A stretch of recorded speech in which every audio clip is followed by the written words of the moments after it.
Hello बच्चा party, कैसे हैं आप सब। तो आज हम लोग इम्पॉर्टेंट टॉपिक पे बात करने वाले हैं। ट्वेल्थ स्टैंडर्ड के इकोनॉमिक्स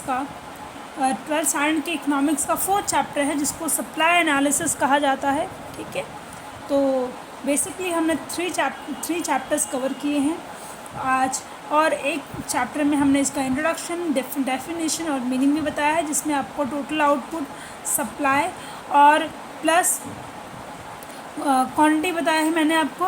ओके, तो बेसिकली चलो स्टार्ट करते हैं। आज हम लोग सप्लाई शेड्यूल देखेंगे। तो supply schedule is a tabular representation जो फंक्शनल रिलेशनशिप को बताता है price and quantity supplied in a particular commodity. तो उसमें नंबर 1 आता है individual supply schedule. Individual supply schedule students क्या है? Individual supply refers to a tabular representation showing various quantities of a commodity that producer is willingly to sell at a various prices during given period of time. तो individual supply क्या है?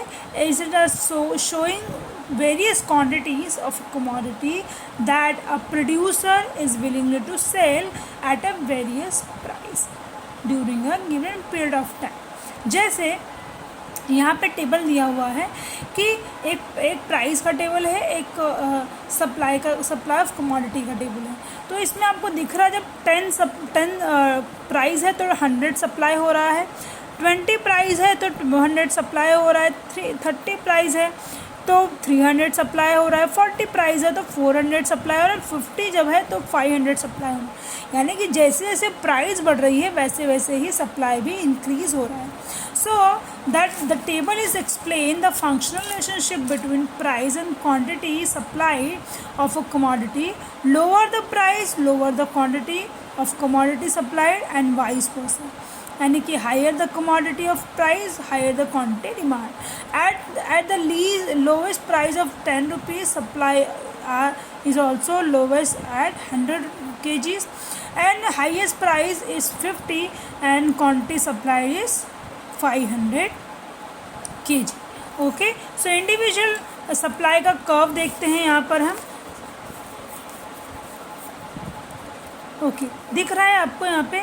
यानी कि जब 10 हुआ तो यहाँ पर 100 डिमांड हुआ, जब 20 हुआ तो 200 डिमांड हुआ, जब 30 हुआ तो 300 हुआ, और 40 हुआ तो 40, 400 एंड 50 हुआ तो 500 यहाँ पे डिमांड हो रहा है। यानी कि the quantity supplied is shown on the x axis and price on the y axis. Supply curve assess that is supply curve slope upward from left to right, it is left to right upward, and indicate relation between price and quantity.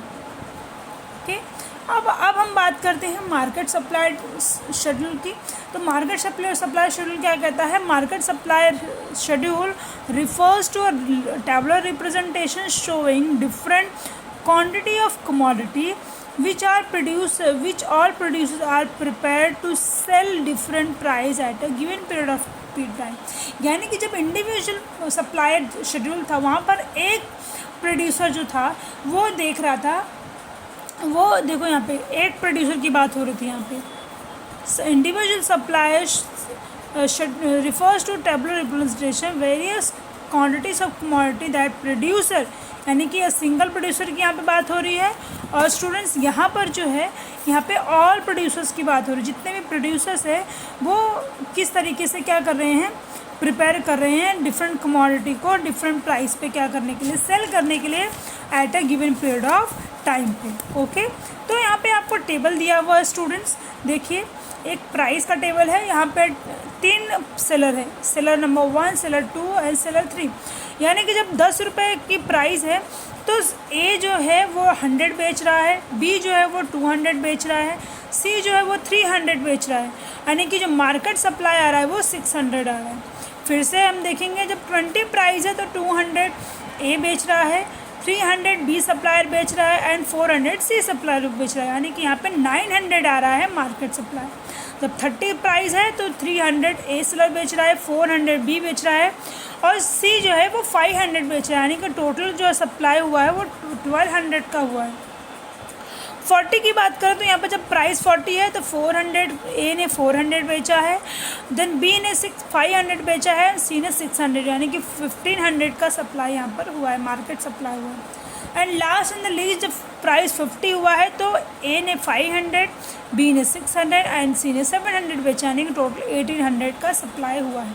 यानी कि जो total seller है इन a market उन्होंने इतना supply किया है जब price जो है वो डिफरेंट हो रही है, ठीक है। So in a market supply table is obtained by adding the supply of seller ABC by different prices at a highest price of 50 and market supply is the highest price is 1800 kg. So at the lowest price is 10 rupees and the lowest quantity demand is 600 kg. Lowest supply is 600 kg. अब आपको यहाँ पे diagram में दिख रहा होगा students कि Y axis पे प्राइस है और एक्स एक्सिस पे क्वांटिटी सप्लाइड इन केजीस है, ठीक है। तो जब 10 रुपीज़ था तो यहाँ पे 300 डिमांड हुआ, जब 20 था तो यहाँ पे 600 जब 10 रुपीज़ था तो यहाँ पे 600 डिमांड हुआ। मार्केट की बात की यहाँ पर टोटल सप्लाईज का, यहाँ टोटल जो सप्लायर हैं प्रोड्यूसर उनकी बात हो रही है। जब 20 है तो यहाँ पर कितना डिमांड हुआ, 900 हुआ, ओके। देन यहाँ जब 30 था तो यहाँ पे कितना डिमांड हुआ, 1200। जब 40 था तो 1500 और जब 50 प्राइस हुआ तो यहाँ पर कितना डिमांड हुआ है, 1800 डिमांड हुआ है, ठीक है। तो ये भी कर्व जो है वो अप राइट टू लेफ्ट है, यानी कि ये भी क्या बताता है, price indicator relation between price and market supply. और इसका जो कर्व है वो क्या है, अपवर्ड है, लेफ़्ट टू राइट। इसका जो कर्व था वो क्या बता रहा था, वो ये भी अपवर्ड स्लोप बता रहा था, यहाँ पे दिखा होगा आपने, अपवर्ड स्लोप था, ठीक है। और ये क्या बता रहा था, प्राइस और क्वांटिटी सप्लाइड को एक प्रोड्यूसर ने कितना सप्लाई किया। पर यहाँ पर क्या बता रहा है, यहाँ पर प्राइस और मार्केट सप्लाई को बताया, यानी कि जब प्राइस में चेंजेस आए तो मार्केट में कितना सप्लाई, अमाउंट ऑफ सप्लाई हुआ।